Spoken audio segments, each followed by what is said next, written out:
Paul Heyman gets stomped. Roman Reigns and CM Punk cross every line imaginable. Raquel Rodriguez is on the show. Did Dominic Mysterio just get cursed? This is the Raw recap on WWE Now, a WWE and Fanatics original production. Check this out.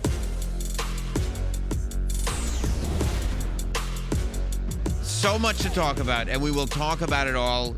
The highs, the lows, the everything in between. But Megan Moran, you see the WrestleMania sign hanging above us, because that's the road that we're on to, the road that was described ending Monday Night Raw tonight, when Roman Reigns and CM Punk met in the ring again. The last time we saw these guys together was the Monday after the Royal Rumble, when Roman Reigns made it official. Roman Reigns won the Royal Rumble and immediately said he was choosing CM Punk. And he was not choosing CM Punk because he thought it would be easy. He's not choosing CM Punk because CM Punk's on Raw on Netflix.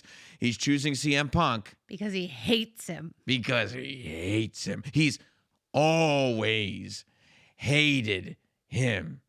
In the meantime, CM Punk has had his differences with Finn Balor.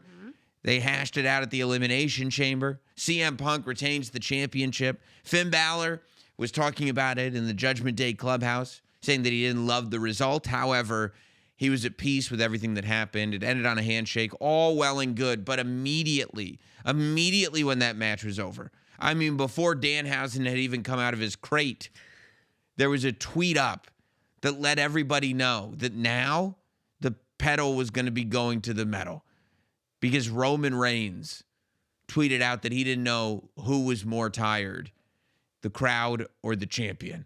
Double insult from Roman Reigns. CM Punk addressed it on the post show, and it brings us to Monday Night Raw tonight. And then he also told Punk to enjoy his last little bit of relevancy here. His remaining weeks of relevancy before WrestleMania. Roman Reigns comes to the ring on Monday Night Raw looking only the way Roman Reigns could look. I liked the black jacket.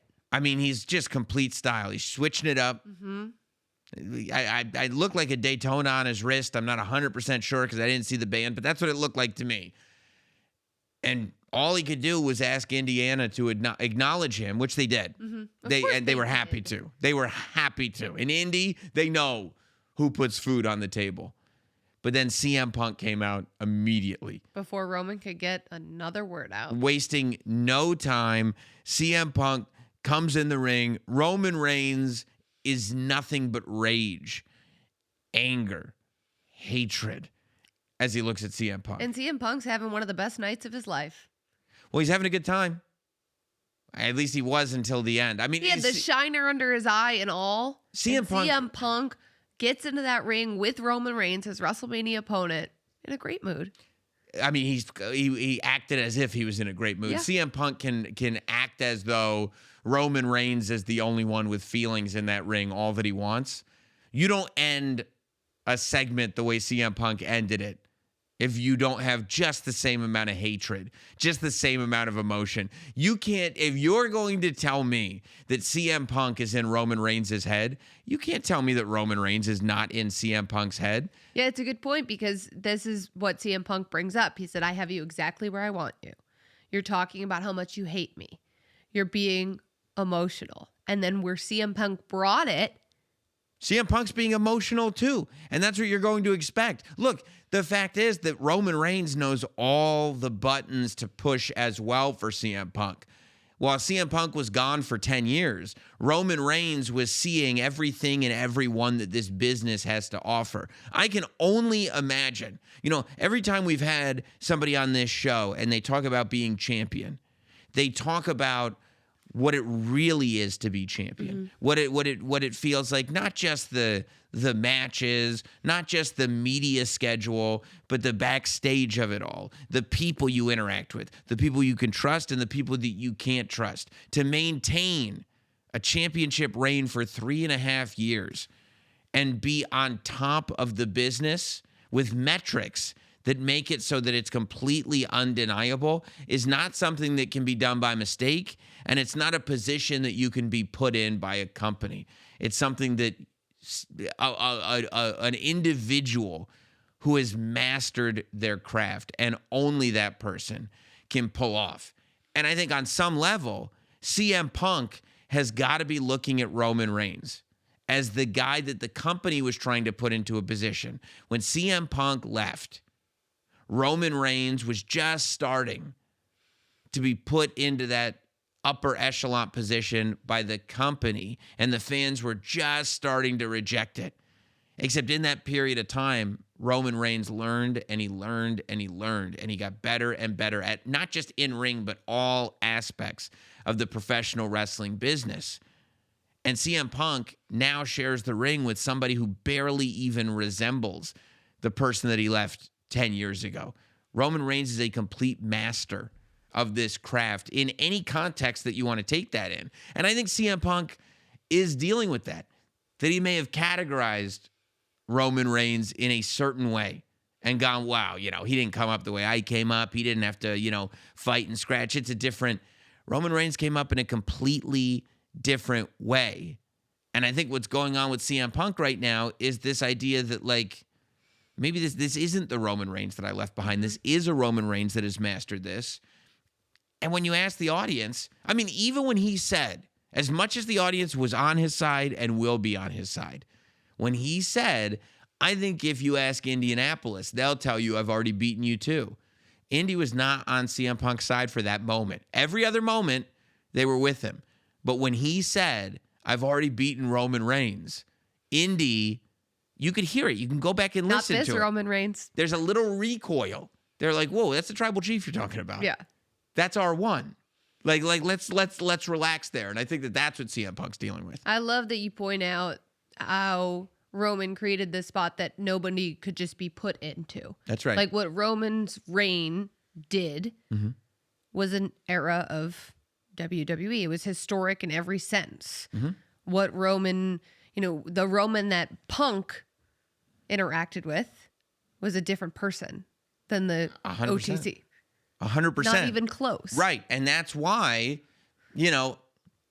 CM Punk drawing on that experience is relevant. It's relevant to the conversation. It's historically relevant, but it's not the summation of everything that stands in front of CM Punk. And that, I think, is something that Roman Reigns knows, that CM Punk doesn't have this Roman Reigns' number because, I would say nobody has this Roman Reigns' number. You might turn around and say, well, I think Cody might. Maybe he does. But I would say nobody has this Roman Reigns number because nobody's been able to repeat what Roman Reigns has done. Roman is also pushing a bunch of buttons for CM Punk, saying, we brought you back to sell t-shirts. We brought you back. We, constantly saying we over and over again. And to me, that was reiterating what we saw in that first confrontation where Roman told CM Punk that the higher-ups came to Roman Reigns to make sure it was okay and cool if CM Punk came back. And I like that, and that's a power move, but CM Punk hit him right back. Who's we? I don't see anybody here with you. Who's we? What's this we that you're talking about? I believe he asked him if he had Samoan goblins in his pocket, something like that. Is it goblins? Was that what he said? Yeah, who is this we? And I think that's a great retort on CM Punk's part. But I think that Roman came ready for CM Punk. CM Punk bringing up Indianapolis as the city that the Shield debuted in, and talking about bringing Roman Reigns into the WWE because the Shield was brought in to be CM Punk's Shield. And Roman Reigns, who, what I wouldn't give to sit down with Roman Reigns and just talk about his history, because it's clearly a steel trap. It was a bumpy road for Roman getting to the position that he's in, and he remembers everything. Of course he does. He knows who doubted him. He knows who tried to stop him, and he's got real resentment because he was able to do stuff in this industry that nobody's ever done. And he said, okay, now I'm not bringing anybody with me who wasn't with me then. And he said to Punk, you brought the other two guys, not me, which historically is accurate because it's known. Punk had a different vision, for lack of a better term, for the Shield. It was not Roman Reigns. And Roman Reigns came in despite those wishes. However, to Punk's credit.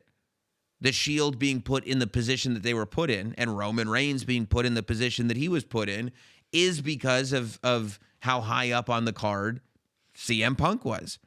I thought, even more so than the Wii stuff, Roman refusing to call CM Punk, And only call him Phil? calling him by his government name the entire time. Saying maybe you're a punk ass is what he told him. Yeah. But only calling him Phil and like doing it in a real disrespectful way. You want to know a moment that really stood out to me? Yeah. When Roman Reigns called CM Punk as the World Heavyweight Champion the backup plan. The backup plan. Yeah. I mean, Roman Reigns knows, in his word economy, it's how do you send that message home with the fewest words possible?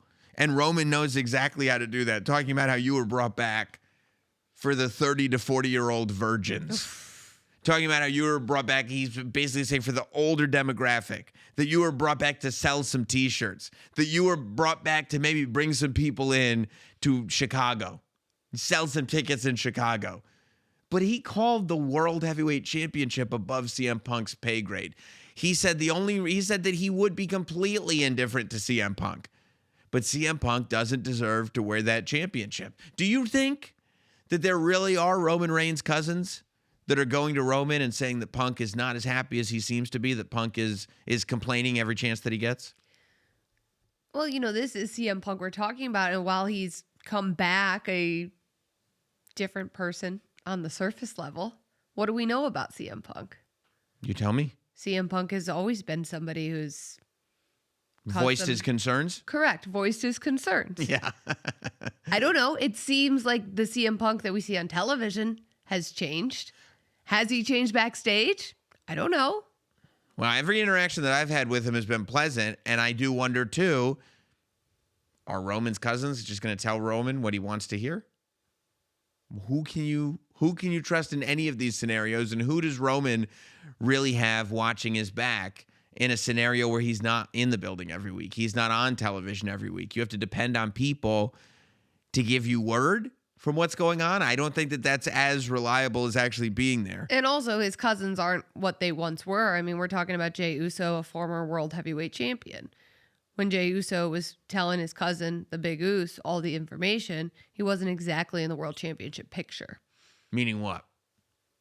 Things change. Well, I think that I think that Roman kind of undressing CM Punk, saying I'm not only gonna take the title from you, I'm gonna send you on a John Cena retirement tour, and then I'm gonna send you down to NXT, and you're gonna teach the next generation, and you have to wonder, because somewhere in the back of CM Punk's head, he's saying one day I could be a trainer at the Performance Center. We've seen him at the Performance Center.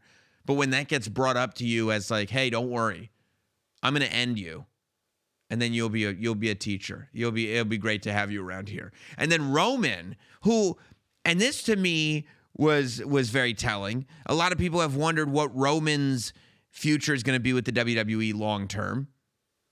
And what did Roman say? While you're down in the Performance Center teaching the next generation, I'm going to call them up and I'm going to smash all of them. Roman is painting a picture where he is the man in the WWE for a significant amount of time. For the foreseeable future. Which makes me happy. I can tell you that. Of course it does. I can tell you that. Everybody's going to be eating well. Yes. Especially the children. Yes. Especially the They're children. growing. Yeah, they are. Roman then walking away, and I thought that's what was going to happen. I thought Roman was going to walk away, the music was going to play, and that's the end of the segment. But Punk didn't let it happen. Because Punk said, okay, you want to cross lines? We'll cross lines. And he says, now I'm not just going to beat you, I'm going to bury you. And he brought up Roman's father, the late, great Sika from the Wild Samoans. And Roman, man, that guy tells a story with his face. Yes, he does. We pointed it out a month ago when he was doing it. The nuances of his face. Roman, in the position that he's in, hasn't had to deal with that level of disrespect. Even the people that want to beat him, even the people that don't like him, even the people that want him gone from the WWE, they still on a level realize who they're sharing space with. Of course. They still realize this is a different level, and there's a reverence and a respect that goes with that. He's in God mode. Yes. Roman expects that reverence and respect. So to see somebody hit as low as somebody can possibly hit, I don't remember the last time verbally that Roman was hit that low. And I think that in that moment, in that sort of breakdown on his face, he realizes that, like, when was the last time he had to deal with that kind of disrespect? And that is the kind of dog fight that we've got going into WrestleMania. We got 7 weeks until WrestleMania, and things are just starting to heat up. My gosh. Well, I'll tell you what, with everything heating up and everything, I try to make sure that I stay aware of everything going on all the time. You have to. My day-to-day life is so busy, but I'm listening all the time. You know how? Raycon. Okay, let me tell you about this Raycon, okay? As we head into spring, I've been craving fewer distractions. It's too much for me. More focus throughout my day, whether I'm working, whether I'm commuting, or just taking a moment for myself. That's why I've been using Raycon's Everyday Earbuds Classic. They've become my go-to for daily listening. They have active noise cancellation that blocks out background noise so I can stay locked in, whether I'm listening to music, whether I'm catching up on podcasts, whether maybe I'm taking a phone call, maybe I'm listening to my own opinions on this podcast going, great point, Sam. All of it is on the table thanks to Raycon. And I know you wear these things while you're running, is that right? Oh, yeah. It's the only way to run with these Raycon because you can wear them in awareness mode, which allows you to not only hear your music, but you can also hear people walking by. You can hear cars coming. You can hear dogs barking. It's a safe way to go, but it also allows you to enjoy your music while you're experiencing the world around you. And that also is, I mean, that's why both of us can get our Raycons, because it really is our personalities. You're sitting there trying to enjoy your audio entertainment, but still let the world in. And I'm trying to find a dark corner where I can shut everybody out. And Raycon makes it all possible for both of us. That's right. It's an amazing thing. I've been using these every day, especially because, you use the awareness mode. I use my noise canceling mode. It lets you hear what's going on around you all the time. The Everyday Earbud Classics are available, and they are the perfect gift for refreshing your routine this spring. Go to buyraycon.com/WWE now to get 20% off. Thanks, Raycon, for sponsoring. And I will tell you, we were talking about The Shield, and we were talking about Roman coming in, and we were talking about where the end of Raw went. Well, the beginning of Raw, we saw, and it's really interesting, this is how impactful The Shield has been on WWE. The end of Raw, we got references to the debut of The Shield. Mm-hmm. The beginning of Raw, we got references to the end of The Shield. I love it. When Seth Rollins had that chair, I mean, I don't know where Seth Rollins is getting this army of masked men from, but it is the most dangerous I've ever seen Seth Rollins. So the Vision comes out, which is now down to Paul Heyman, Austin Theory, and Logan Paul. That's it. And they're calling out Seth Rollins. And Adam Pearce comes out and says, well, I'd like to talk to Seth Rollins too, but he ain't getting in that ring. Paul Heyman called him the biggest thief in the industry. Well, yeah, that's kind of just a way to rephrase. I mean, Paul Heyman used to embrace the idea of the heist and the ruse of the century. Now that they're not on Paul Heyman's side, it's thievery. Yes. You know what I mean? It's just different words. Stealing. That's it. Yeah. Exactly From right. different perspectives. Exactly right. Same story, different perspective. Right. And Paul Heyman has, as he's done before, as they point out in all the 2K games, rewrite history to make it so that he's the one who ends up the winner, except he didn't do that Not even close. tonight. So Adam Pearce says Seth is not cleared. Seth hasn't been cleared to wrestle, and he's gonna have to be cleared. Except maybe he doesn't have to be cleared because he got more masked men than you could shake a stick at. 5 masked men show up. The 5th being Seth Rollins. I mean, he bought a gross of black He was at Costco. masks. That's right. That's 100% right. Buying them in bulk. One masked guy comes out. No, it's not him. Yeah, but he gets Adam Pearce and the officials away. Another masked guy comes out. He gets Logan Paul away. Another masked guy comes out. He gets Austin Theory away. Another masked guy comes out. He distracts Paul Heyman when another masked guy comes out from behind Paul Heyman, rips off the mask. It's Seth Rollins. He's holding a chair. And just as we saw him do to Roman Reigns all those years ago, just as was referenced when Roman Reigns returned the favor on Seth Rollins, but it cost him the WWE Championship, just as it was referenced when Sammy did it to Roman at the Royal Rumble. This all goes back to Seth and that chair shot, and he did it tonight to Paul Heyman. I love seeing Seth holding the chair. Really? It's so nostalgic. It brings you back to all of these different eras, all of these different moments, and it feels bigger. It feels special. I am not nostalgic for Seth Rollins ruining the Shield. He betrayed the Shield. And he struck the man who would go on to be our tribal chief. Okay, so let's just put that out there real quick. You know I always have to stop you, just like it did at Elimination Chamber when you brought up the stacking. Well, I said, let's not bring up the tribal chief. Let's not use you get his... very defensive on your tribal chief. I don't want his name I just used hadn't in seen vain. a stack like that. No, I know. It was a nice stack.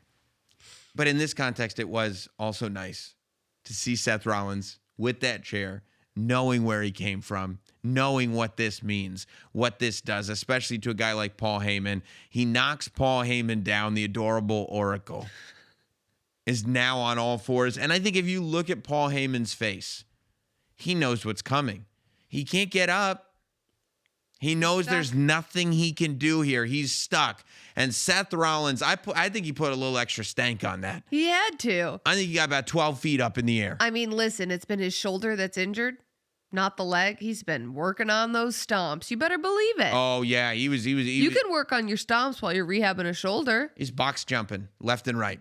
Just getting air. And then that boot comes down on the back of the bald head of Paul Heyman. And I can say that. You can because you're bald. Thank you. You're allowed to. Back of the bald head of Paul Heyman.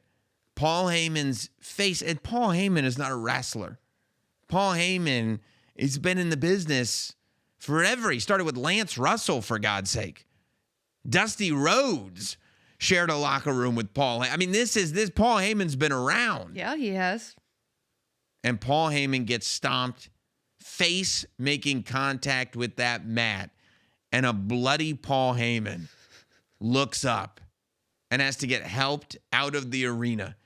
This is a Paul Heyman. First of all, you laughing at Paul Heyman with blood gushing down from his face. I'm just thinking looking back. like one of the victims of the Penguin in Batman Returns when he bites the nose off. And you're laughing at that. You think that's funny to happen to a person. I'm just thinking back to over the weekend. Paul Heyman shrieking so loud on the west side of Chicago that you could hear him in Evanston, Illinois, That's right. about Seth Rollins being back. Clearly, he had a reason to And shriek. 48 hours later, he has to exit the arena with a bloody nose. I mean, he had a reason. Would you say that he was foolish to shriek? I'd say not. Well, after calling Becky Lynch Mr. Lynch, Paul Heyman got everything that he deserved tonight. It did feel very reap what you sow. It did feel like a situation that Paul Heyman got himself in because he thought he was smarter than everybody. And he just wasn't. You know, Seth Rollins was never Roman Reigns. Seth Rollins was never Brock Lesnar. And we would point that out when we would talk about the vision. There was always a different type of chemistry between Paul Heyman and Seth Rollins. It felt like Seth Rollins was aware of what a help Paul Heyman could be, but it never felt like he had drank the whole glass of Kool-Aid. Yeah, you know it never what I mean? felt like he fully was letting him in. No. Then He was never fully letting Paul Heyman control his every action. I don't think so. I'm clearly not anymore. No. As Paul Heyman is now in the back, Logan and Austin Theory are in the back with them. Jimmy Uso shows up. Look at Paul Heyman, and he's not. I can't tell if when Paul Heyman is in that ambulance, if he is in pain because his whole face is broken, or if he's realizing that he's messed up so severely that somehow his original two are gone on the injured list. That Seth Rollins, at the worst possible timing, Seth Rollins is back just as his biggest protectors are gone. And now he's in the back of an ambulance with just no sort of relief in sight. This may be as low as Paul Heyman's been since he got put through a table at Madison Square Garden by Solo Sikoa. You may be right by the Bloodline 2.0. Yeah. You may be right. You may be right, and I think he would tell you that that's true. But then he's in this ambulance, and Jimmy Uso comes out. Now he's attacking the Vision. I guess Jimmy Uso is of the same mind frame that Adam Pearce is, that he thinks the Vision's the one who attacked Jay and put him in an ambulance. Don't know if that's true. They did show up on SmackDown, and it seemed a little skeptical. Well, Jay may also feel like it's true because, later on in the night, Jay showed up again to help Austin Theory to a 1D. But regardless, Jimmy's back there, and then LA Knight shows up to help. And just as the Vision gets cleared out, LA Knight steals the ambulance that Paul Heyman is in, which this feels like a high-level criminal offense. To steal a first responder emergency vehicle, you can see the sirens are blaring, which is the worst thing you can do. I feel like this is kidnapping because Paul Heyman is locked in the back. I feel like this is stealing an emergency vehicle. It's probably breaking and entering because it's not his ambulance. And I guarantee he's not sticking to the speed limit. No chance. So it's speeding as well. And I mean, listen, here's what I want to know. Where on earth did he drive Paul Heyman to? Because I guarantee LA Knight did not drive to the nearest medical facility. 0% chance. LA Knight did not drive to the Indianapolis medical facility to drop off Paul Heyman. Where did he take Paul Heyman? I think Paul Heyman's in massive trouble. I mean, that's an understatement. Massive trouble. Understatement of the century. Wherever LA is taking him, it's not to get help. No, it isn't to get help. At all. I mean, LA Knight seems like the type of guy that would probably just park the ambulance on the side of the highway with Paul Heyman in it and just split. Just leave. That's what Fend you get for yourself. having your Vision put me through a car. Yeah. And it's true. And Michael Cole called it out on commentary. These are all enemies. Actions have consequences, right? Right? These are all enemies that Paul Heyman made. Oh, he never should have let the bloodline fall apart. Oh, he never should have let His the life bloodline was so much fall better apart. then, huh? Remember how great that was? Yeah. All it took was one favor and ruined everything for Paul Heyman. For a lot of, this is a good lesson in life. A lot of people are in situations and they go, oh, it could be better. Let me get out of this situation. Let me get out of this situation. Paul Heyman. What's better? The devil you know or the devil you don't? Stick with the devil you know, because otherwise you're in the back of an ambulance that LA Knight, for some ungodly reason, is driving. That's where Paul Heyman is at today. He's on the side of a highway in the middle of nowhere, Indiana. I mean, there was just as that ambulance door is shutting, I thought that it was gonna freeze frame, and Paul Heyman, you just hear his voice going, "Yep, that's me. You're probably wondering how I got here." It was one of those moments for Paul Heyman, only for LA Knight to drive away in that ambulance. I mean, unbelievable chaos as we head to WrestleMania. Same thing is happening on SmackDown side, which we will talk about a little bit later on here on WWE Now. But I'd like to get to our guest now. We were able to talk to Raquel. Yes. Just as the announcement was being made for the gauntlet match that is happening next week for a shot at AJ Lee's Intercontinental Championship. The winner of the gauntlet match will be the number one contender for AJ Lee's WWE Intercontinental Championship. Just as that was being announced, before we saw everything that had happened, we saw some tension with the Judgment Day. We hadn't seen the fact that there was going to be a title change. We won't really get into that. But I think we have to. I think we got to spend some time on that. It was a pretty big deal. We talked to Raquel. There she is from Indianapolis, Indiana, also coming off of a massive weekend at the Elimination Chamber. Big, sexy Raquel Rodriguez. Raquel, I have to start with the Judgment Day. I have to start with what we saw on Monday Night Raw and Dominic and the Judgment Day. Can we have a Clubhouse update? We are concerned. The Clubhouse wishes to not speak on the subject at this moment in time. Thank you very much for your consideration on that. I would like to just focus on maybe what's going to happen next week and how La Familia is going to bring it back next week. All right, that's what we can talk about. How about that? I mean, Sound if there's good? no, it sounds fair. If there's one, All right, great. We're all on the same page now. All right, so you can continue with your questions. I appreciate that. Well, yeah, I mean, before whatever happened, there was a conversation with you and Liv Morgan about plans on both of you getting to WrestleMania. You know, right now, it won't be Raquel in a WWE Women's Championship match because of the Elimination Chamber, but AJ Lee throws down the challenge earlier tonight saying she's going to be a fighting champion. There's a lot of women in the division that stepped right up, and next week you are part of it's a 6-person match to determine the number one contender for the Intercontinental Championship. Do you feel like this is it? This is the last sort of opportunity that you get to guarantee that you have a match at WrestleMania? I mean, that's kind of a given, right? This is the absolute last opportunity I have to have a WrestleMania moment for myself. If I don't get a hold of that IC title, what am I going to do at WrestleMania? What title can I defend? What title can I go after? If I have another, just an opportunity to get a title in my hands to be at WrestleMania with Liv Morgan, that would be great. So yeah, I do feel like this is a last opportunity. We're 6 weeks away from WrestleMania. That's really not a lot of time, especially not in WWE world. So we got to make things happen. And that means next week, those women, whoever they are that think they're strong enough to step up to Big Sexy, good luck. Because Big Sexy is going to be in that ring. And if you didn't see what happened in Elimination Chamber, then I really feel sorry for you. But that's okay. Because maybe when these fists hit your face, it'll just be a really fun surprise for you, I think, right? Like maybe that'll be fun for everyone. I don't know. Maybe for you. I don't know if fun's the word. You've got Well, if Lyra. it's fun for me, it's fun for everyone. That's how I see it. Look, it's fun for me. That's all. That's There you all. go. There you go. I knew we were right here. See, I knew you were going to get on the same page as me. That's right. It's Lyra, it's Bailey, it's Io, it's Asuka, it's Ivy Nile.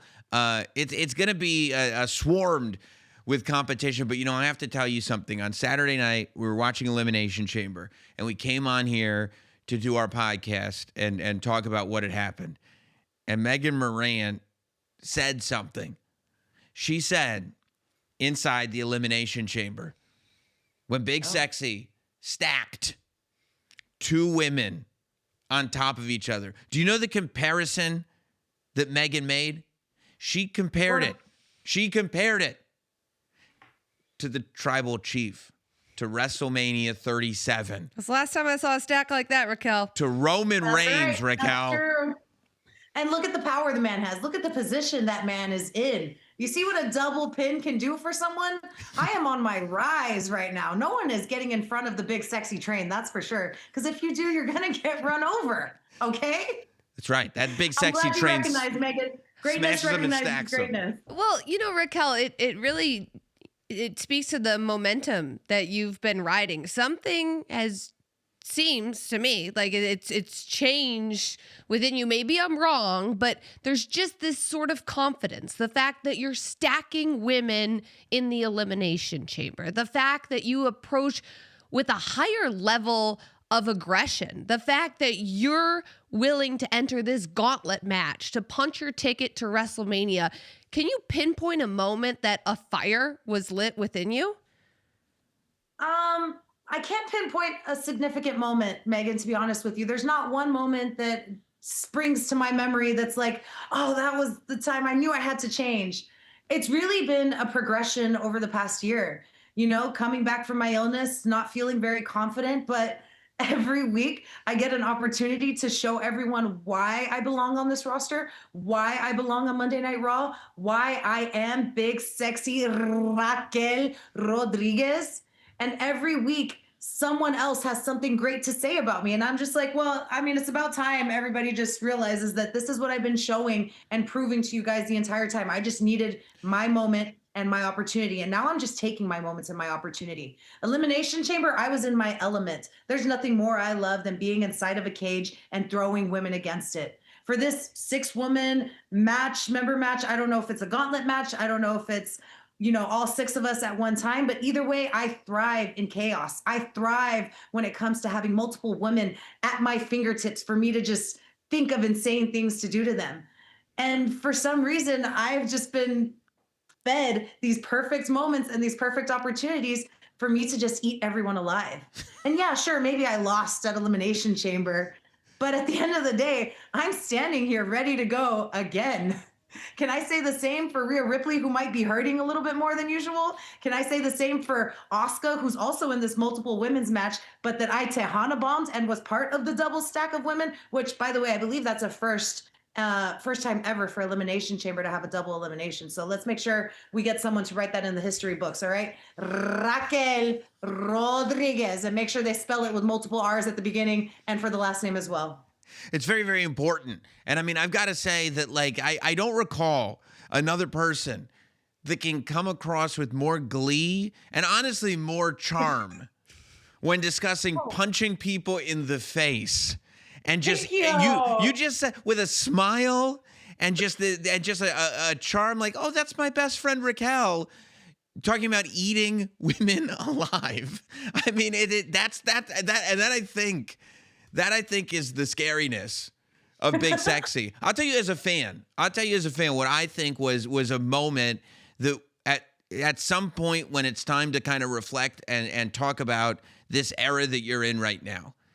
I feel like at one point, several months back, the internet was doing what the internet was doing, and the podcasters were doing what podcasters were doing, and the conversation started. Why doesn't Raquel come across more powerful? Why doesn't Raquel come across bigger?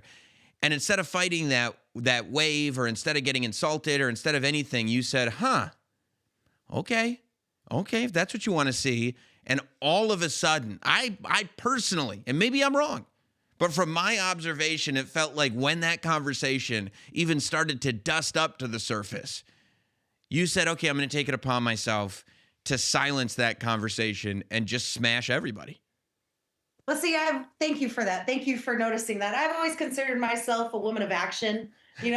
Words are words, but they only mean so much. When you put action to those words, that's when it has more meaning. That's when it's more believable. And I just let it go. I said, I don't need to open this beautiful mouth. I'm just going to show you guys what this strong, beautiful, powerful, tall, amazing, just great at everything woman can do out there. And that's the kind of confidence I've been carrying into every single match, every single week. And I For think me, it was when you Tahana bombed John Cena. that helps. I mean, that helps. That certainly will silence any of the doubters on the internet, right? And I will say that might be one of those moments, Megan, where I just went, my confidence just went, oh, okay, we can do this. If I can Tejana bomb John Cena, I can Tejana bomb anyone.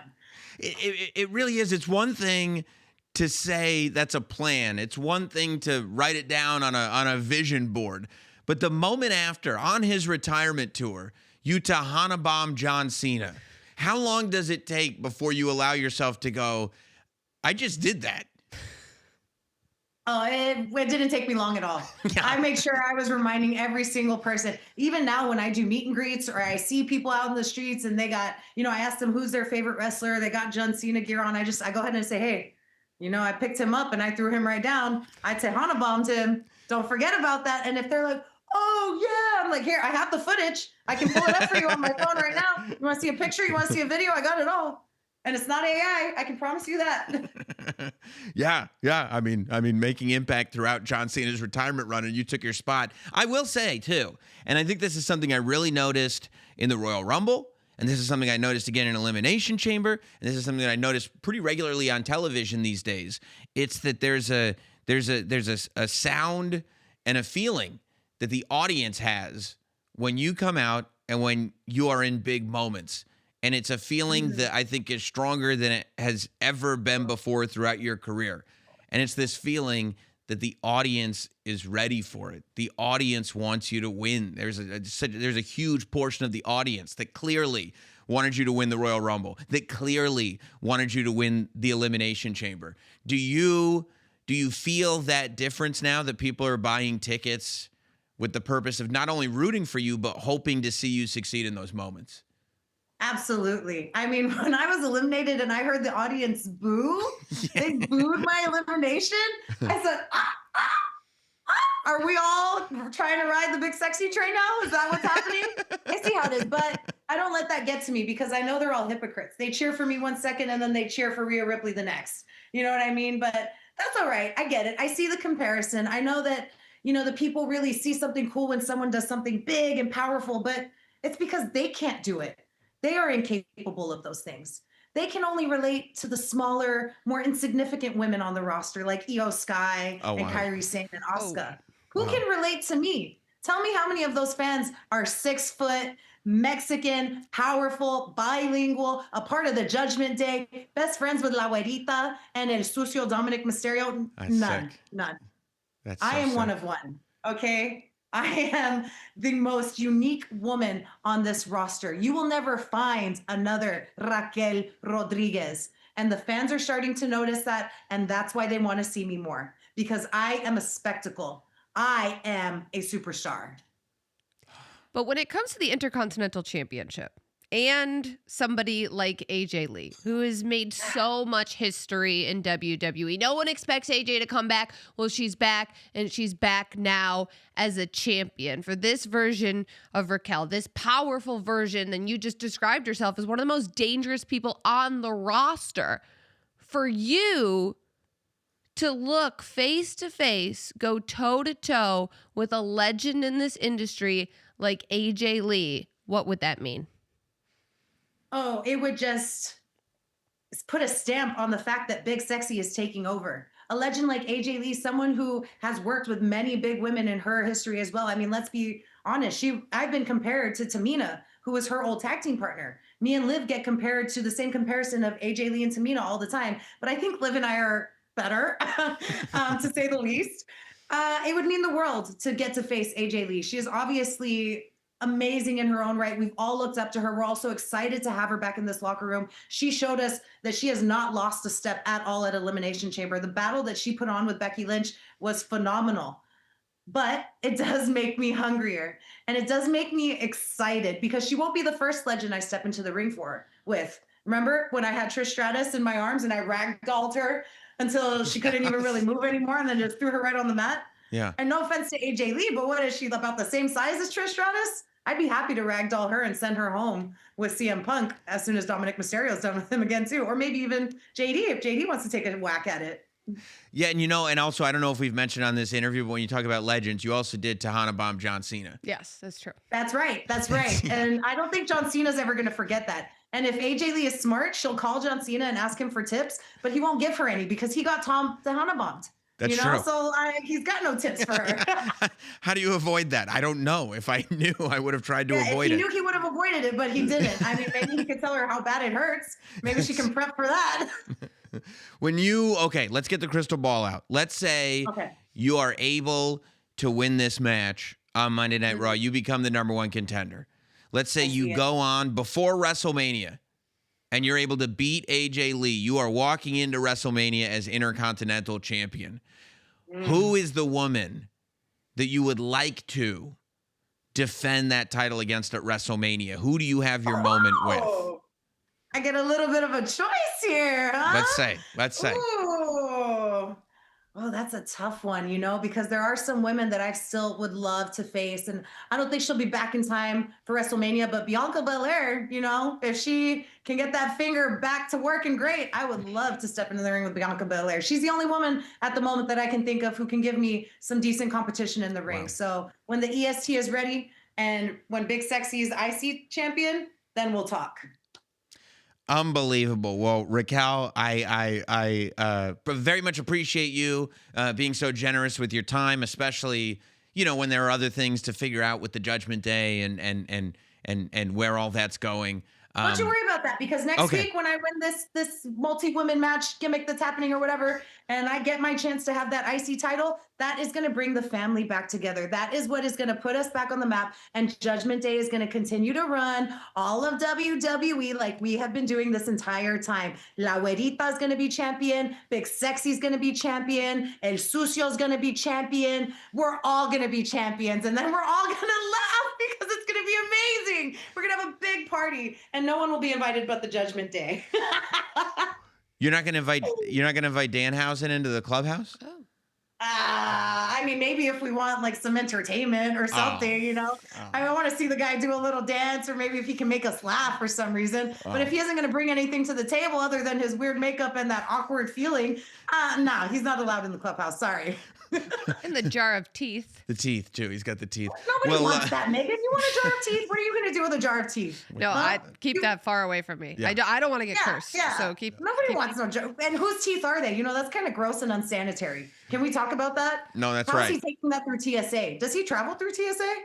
I don't know. I thought he'd travel on a broomstick or something. I wasn't in a 100%. box. Yeah. Yeah, he In a was going box. he was going town to town in that crate for a while. So Yeah. maybe I don't know. I don't know what his travel is.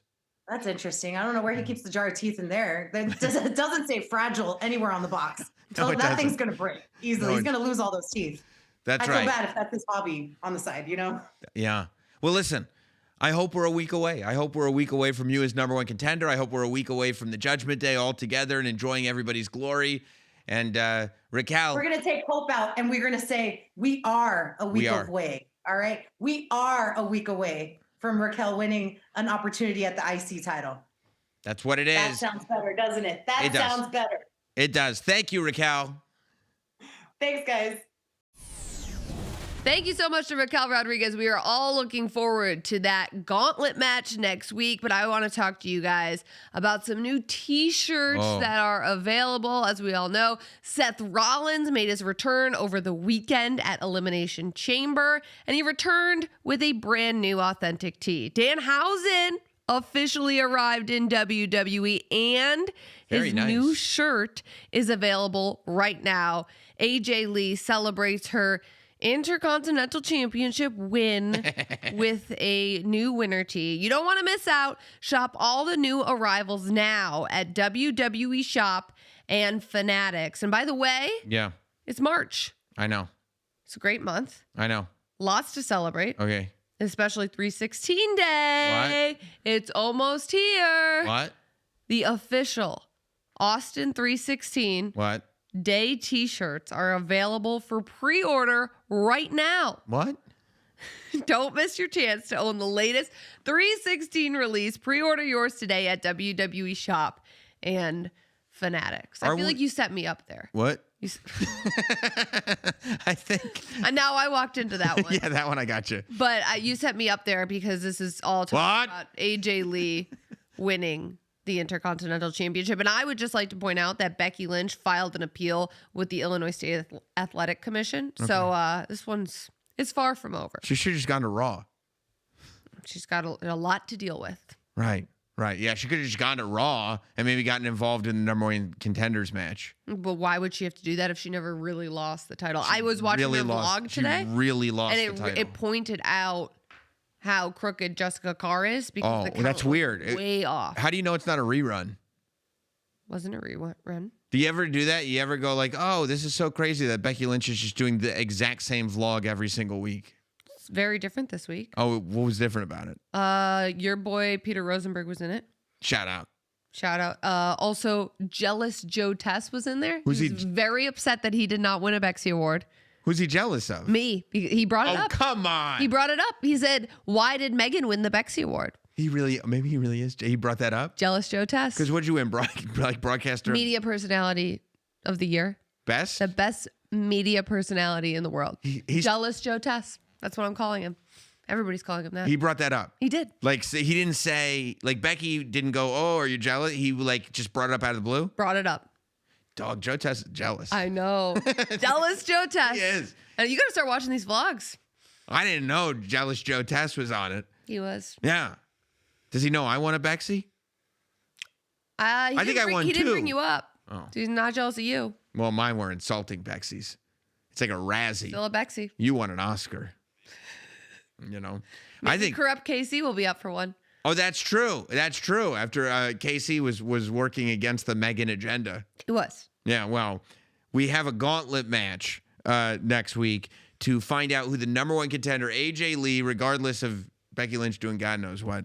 AJ Lee will be defending the Intercontinental Championship before WrestleMania. I guess being a fighting champion must run in the family there in the Lee Punk household, because we've got a number one contenders gauntlet match next week. Lyra Valkyria, Bailey, Io Sky, Raquel Rodriguez, Asuka, and Ivy Nile. And I mean, the fact that we are indeed doing it gauntlet style, there are a lot of heavy hitters. I feel like in a match like this, gauntlet does lean maybe a little bit in Raquel's favor, because Raquel's the type that she can put down a couple of power moves and end it quick. I know, because I've played gauntlets in 2K. Yes. So I understand the strategy in a gauntlet match, okay? And the idea is... You're an experienced gauntlet match. That's right. Performer. Yes. I've performed in many gauntlet matches. On 2K. Yes, all of them have been on 2K. But that's besides the point. But I got an advanced copy. I think that Raquel, that's the move that I do, right? You try to cheese or get somebody with big power moves and do like as few moves as possible to win the match as quick as possible, to leave as much energy, because otherwise your energy bar goes down. And that's what whoever is in this match doesn't want, their energy bar to go down. Raquel does have the offense that she's going to be able to put out the fewest moves to get the quickest result possible, which is very good in a gauntlet match. But for me, it's a motivated Io Sky that has the advantage. Oh. She lost her tag team title. Her best friend, Rhea Ripley, is going to WrestleMania. This is Io Sky, who not only shocked the world and won the title on the way to WrestleMania last year, but then retained the title at WrestleMania. I think Io Sky has a massive chip on her shoulder. And she knows, she sees the writing on the wall. She knows this is her only way to get a match at WrestleMania. That's what it is. I don't know if it's a chip on her shoulder or if it's desperation. Yeah. Either way, it can be effective. But I think that that's a great point that you bring up, because I think that, and this is something I've been struggling with. I'm so excited for Rhea Ripley versus Jade Cargill. I'm so excited for Rhea Ripley to be back into singles championship competition. But I'm looking at the tag division. I'm looking at the women's world championship. I'm looking at the women's WWE championship. And I'm looking at WrestleMania going, does Io have a match? I know. And this is one of those, like, this would be the alternative. And I mean, Io Sky versus AJ Lee would be incredible. Amazing. Raquel versus AJ Lee would be incredible. I mean, who knows? And who knows after that match what will even happen? happens to the Intercontinental Champion That's right. going into WrestleMania. I think it's going to be very, very exciting. But I'll tell you what's also very, very exciting. What's that? Tops Now making moments, Oh, commemorating moments. Tops Now is going to commemorate Rhea Ripley and Randy Orton's Elimination Chamber 2026 victories with limited cards. Lucky collectors who buy the base cards will have the chance to receive serial numbered parallels and even autographed versions. Tops Now also put cards out to celebrate Seth Rollins' return, CM Punk's victory, and one other card. And I give you a hint as to what it is. It is very nice. The card's very nice, but very evil. Danhausen? Danhausen has a Tops Now card. Yes, let's Danhausen's go. debut gets a Tops Now card. And Danhausen, I hope that people got a better indication of who and more what Danhausen is on Monday Night Raw, because the conversation around Danhausen all week, all weekend, everywhere. Yeah, it's been everywhere. But I think people weren't quite sure what they saw on Saturday, and the haters are going to be out there. And by the way, Danhausen haters, I'm collecting information, and I won't allow them, the grace. You're keeping receipts? All the receipts. All right. I got a backpack full of receipts. They call me Erwin R. Shyster. I got so many receipts. I got them all, okay?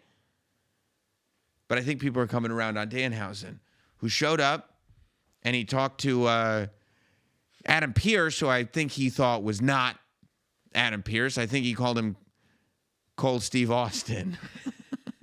Oh, you're wearing the glasses. Yeah. Disguise. And had his list of demands. And by the way, I'm going to tell you something about Danhausen. I've been following his career for years. And there's one thing this guy's always wanted. A blimp. People call you Samhausen. They've called me Samhausen before. There have been, pairings where that has been the pairing. Yes. But a blimp has always been on that list. He wants the Triple H point picture that everybody gets. He wants to be in the Hall of Fame this year. We found out today Demolition going into the Hall of Fame, which I'm super psyched about. We got Stephanie McMahon, we got AJ Styles. I'm hoping Danhausen also goes into the Hall of Fame this year via the list that he did, unfortunately, drop in the toilet. Yeah, it was a crumbled up piece of paper. Well, he only had the one copy. It almost looked like he wrote these items on the list in crayon or something. Well, I don't know what writing utensil he had with him at the time. I think that's neither here nor there. And he gave Adam Pearce the list so you don't forget. And I think that's important. Yeah, if you write things down, people typically remember. Emails get deleted. I don't know if Danhausen has email. No, I don't think so. I don't Text think so. messages. He doesn't text, I don't think. No. No. I mean, he lived for 2 weeks in a box? Well, yeah, with 15 dancing Danhausen girls. And in a coffin. In a coffin in the box, with a jar of teeth. Well, he keeps it. That jar of teeth travels with him. Everywhere. He collects them. It's like his binky that he has to bring with him everywhere he goes. I think there are multiple jars of teeth. Speaking of collecting, where's little Sam? Oh, I think I guess he's taking a nap. Oh. Yeah. You know what? I think little Sam should start carrying around a little jar of teeth. That would be a nice addition. I think so. Maybe next year they could make that. You could talk to all the Mattel guys. But I don't think, by the way, it's not like a binky because there's multiple jars of teeth, I think. Because he didn't take back. He doesn't do take backsies. So I think Michael Cole got to keep the jar of teeth that Michael Cole got at Elimination Chamber. Oh, so he's giving them out now like gift baskets or like candles? I guess so. I mean, he's got all these jars of teeth. What's he going to keep them all? You know what I mean? It might be special. Any of significance? Well, and he did call him Michael Colehausen on Twitter. So he probably does. Maybe he has an affinity for Michael Cole, but it seemed like he had an affinity for the Judgment Day. He was being very polite because he's very nice, but very evil as well. Mm-hmm. And so it seems like, see, they're calling me Sam Hausen already. I have a lower third that's been made up, you know? It. And I'm like Danhausen in the sense that I have powers, but all my powers are for lower thirds. That's really where my power is limited to, but I could just create lower thirds, and I mean, as a broadcaster, it is a pretty good power. I mean, I can't think of how else it would be useful. Luckily, I'm a broadcaster. But for a broadcaster, yeah, it's the best. Very useful. So anyway, lower third. Let's see. There it goes. See? There it goes. See? There it goes. See? It took a minute. If it takes a minute, I literally created a lower third out of thin air. I can't. And you're going, it took a minute. It took for a minute. Lower third. See? I mean, that's impressive. Amazing. That's impressive. Amazing. Thank you. I'm and impressed. And all the guys in the control room are just sitting there going, I don't know. They actually just said in my ear, can you move it along, Megan? Well, yeah, I get it, but because they're jealous because I create my own lower thirds now. But I say all that to say Danhausen was very impressed by Dominic Mysterio's championships and asked if he could have one. To which I thought was very, I mean, at least he's speaking from the heart.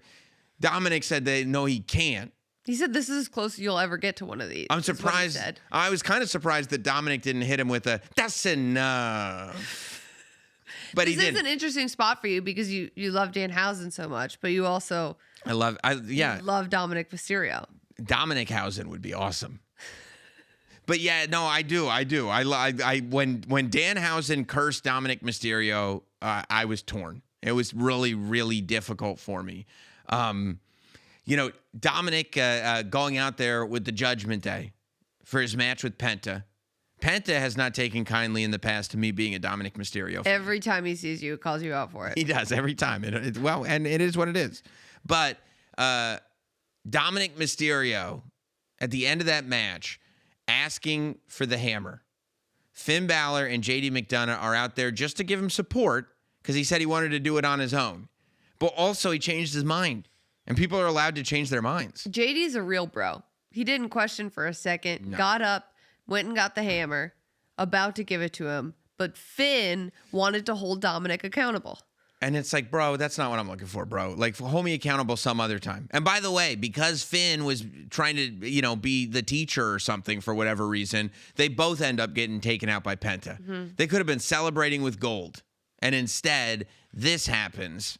Well, there was a moment on Saturday at Elimination Chamber where Finn stopped and looked for the Judgment Day and then continued to proceed on his own. I don't think he was looking for them. I think he was stopping to consider it and then deciding not to ask for the Judgment Day. That's right. Dominic didn't consider, he asked immediately. Well, yeah, because that's what he wanted. That's how he wanted to defend his title. He's a defending champion, and I think that that's fine. If you want to use a hammer, use a hammer. It ain't cheating unless you get caught. You didn't know that? And if you ain't cheating, you ain't trying. It's interesting because whenever Becky Lynch tries extra hard, you seem to always... Well, she loses. No. Okay, well, Saturday's an example. Well, there was Nothing going on. a crooked referee. Who? Jessica Carr. Oh, Crooked. I forgot about that. Dominic Mysterio loses the Intercontinental Championship to Penta. Huge moment. And by the way, I am a Penta the fan. first time he defended it since he won it back from He's Cena. literally been injured. You want him to defend the title while he's not cleared to wrestle? Is that what you want?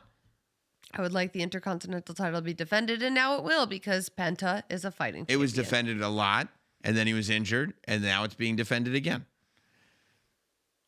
Penta as Intercontinental Champion is cool. It's amazing. It's his first title in WWE. I think when Penta came to WWE, it was like the second week. I think WWE's on Netflix. Yeah, second Raw's on episode. Netflix. Yeah.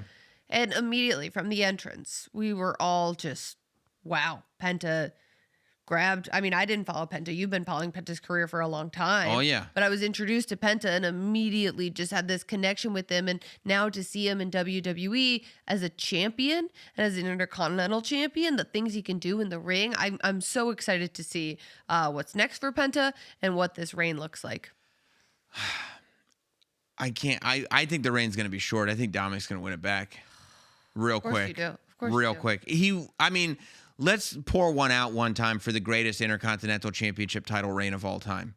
That was Dominic Mysterio. Thank you in the control room. Alex is pouring one out because he knows. We got to bear witness to the greatest Intercontinental title reign of all time. And the only time... Was the first reign the greatest, and then he lost it to Cena, or was the second reign where he never defended it the greatest? Both. It's all kind of one big thing. It's all one to you? You don't count the fact that he lost it to Cena No, because he beat in Cena. Boston? Well, he got it back, but I mean, listen. I dare you to try to discredit Dominic Mysterio for beating John Cena. I'm not going to. That's not this isn't the only big competition. No, coming there's a up. big competition coming up this summer at Fanatics Fest Oh, because really? the #1 sports fan festival is back. It returns to the Javits Center in New York City from July 16th through the 19th. And Fanatics just announced, Sam, this is a big deal, the return of Fanatics games. You and I were a part of that last year. They're bringing back the high-stakes cross-sports competition where everyday fans get to go head-to-head with some of the biggest names in sports. The 2026 Fanatics games introduces an expanded format, a $2 million total prize pool, and new Money. nationwide qualifying opportunities for fans to compete alongside elite athletes. The inaugural winner, Tom Brady, as well as reigning fan champion Matt Denish, will be back, and WWE superstars Rhea Ripley, Liv Morgan, Cody Rhodes, and Jey Uso will be joining the competition for a shot at the title. Head on over to fanaticsfest.com to apply to compete or grab your tickets to Fanatics Fest. You don't want to miss out. No, you really don't. You got to be in New York July 16th through the 19th, but you got to be in Las Vegas April 16th through the 20th. Why is that? Because WWE World is returning to Las Vegas April 16th through the 20th, and it's the can't-miss destination during WrestleMania week. WWE World brings the WWE Universe closer than ever to the superstars, legends, and iconic moments that define WWE. With immersive exhibits, exclusive merchandise, and experiences you're just not going to find anywhere else.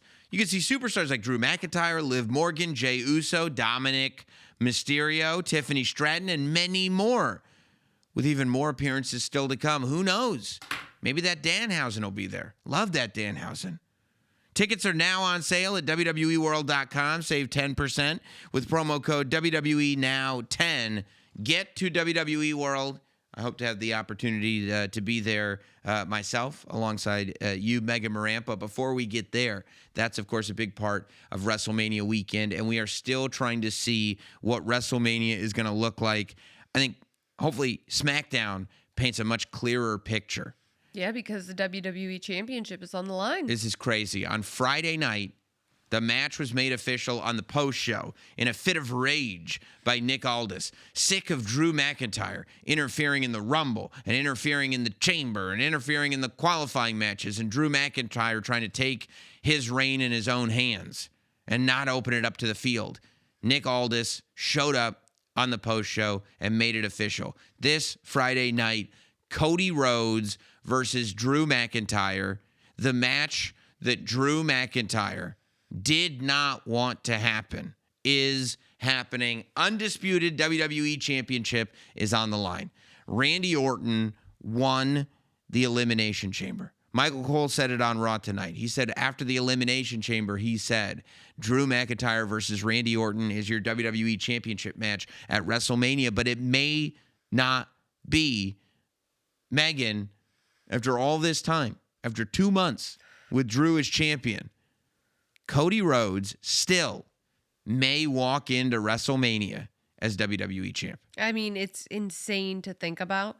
It's insane to think about Drew after everything he's been through and his goal of becoming WWE champion, walking into WrestleMania as a champion that could slip through his fingertips if Cody Rhodes is to defeat Drew McIntyre on Friday Night SmackDown. I mean, this is going to be insane. And you also think about other people who have been involved with this. I wonder, Jacob Fatu, he's had issues with Drew McIntyre. He's had issues with Cody Rhodes. It's not about Cody Rhodes, but there's been...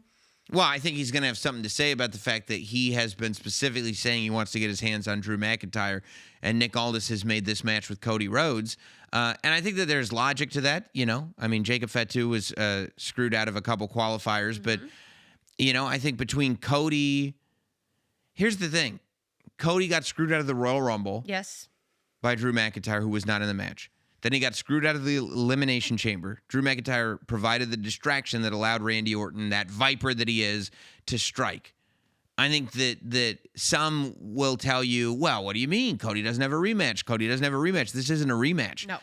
This is Drew McIntyre, who is going out of his way to curate his list of challengers, which a champion should not be able to pick and choose who the challengers are. The people who deserve the matches are the ones that should get the match. And I think Nick Aldis has seen that clearly him saying, hey, Drew, knock it off, is not going to work. No. Cody Rhodes being provided the same opportunities that other superstars are being provided is not going to work. So it's time to take matters into his own hands, settle this once and for all. Oh, and by the way, we get to watch a Cody Rhodes, Drew McIntyre WWE Championship match on a SmackDown. That's awesome. Can you imagine if the championship changes on the road to WrestleMania? Yes, it's Cody Rhodes. Of course I can imagine that. Of course I can imagine that. And Drew McIntyre is going to be murderous if that happens. But I think it's very possible. I think that Cody Rhodes does not lose very often. No. And I think that when he does lose, you can usually trace it back to some kind of interference, some kind of screw job, some kind of whatever it is. So it'll be very interesting to see how all parties get themselves into the ring and what happens Friday night. I cannot wait for Cody and Drew and finding out who walks in to WrestleMania as WWE champion. We'll be here. Yeah, we will.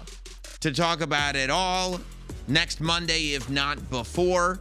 Make sure you're subscribed across all audio platforms. Make sure you're leaving comments and hitting like on YouTube.